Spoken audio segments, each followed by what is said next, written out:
मैं डॉक्टर पुष्पा कुमारी, assistant professor, स्नातकोत्तर हिंदी विभाग, SM महाविद्यालय भागलपुर, बिहार में कार्यरत हूँ।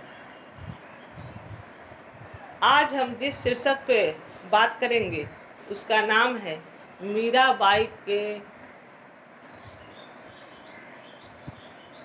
रचनाओं का काव्य सौष्ठव, अर्थात कृष्ण भक्ति काव्य धारा की कवि मीराबाई की कवि प्रतिभा पर एक दृष्टि डालेंगे। यह पाठ्य स्नातक प्रथम वर्ष अर्थात पार्ट 1 के सिलेबस में सम्मिलित है। बच्चों, हम जानते हैं कि मीराबाई कृष्ण भक्ति धारा की कवयित्री हैं, जो भक्ति काल की एक महत्वपूर्ण काव्य धारा है। मीराबाई का जन्म 1504 ईस्वी तथा मृत्यु 1563 ईस्वी में हुई। उनका जन्म मेड़ता के समीपवर्ती गांव पुड़की में राठौर वंशी परिवार में हुआ था।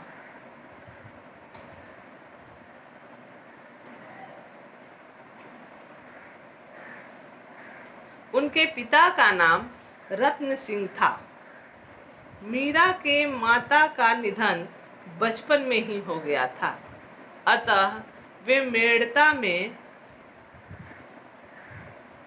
राव दूदा के पास रहीं, जिन्होंने उन्हें वैष्णव भक्ति के संस्कार दिए। मीराबाई का विवाह चित्तौड़ के राणा सांगा के ज्येष्ठ पुत्र भोजराज से 1516 ईस्वी में हुआ और दुर्भाग्यवश वे 7 वर्ष बाद ही विधवा हो गई। वे तत्कालीन प्रथा के अनुसार सती नहीं हुई। परिणामतः राज परिवार में उन्हें विरोध झेलना पड़ा। वे अपना अधिकांश समय पूजा पाठ एवं भक्ति में व्यतीत करने लगे।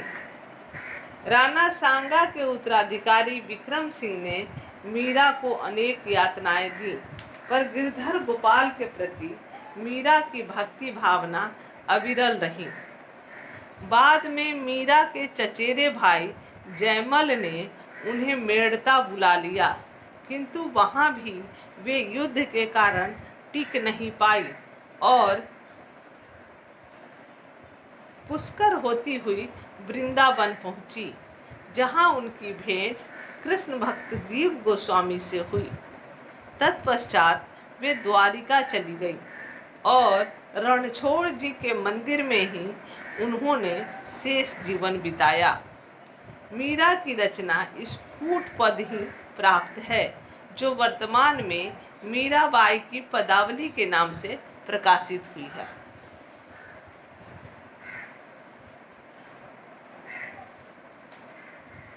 मीराबाई के काव्य में राजस्थानी मिश्रित ब्रजभाषा का प्रयोग हुआ है।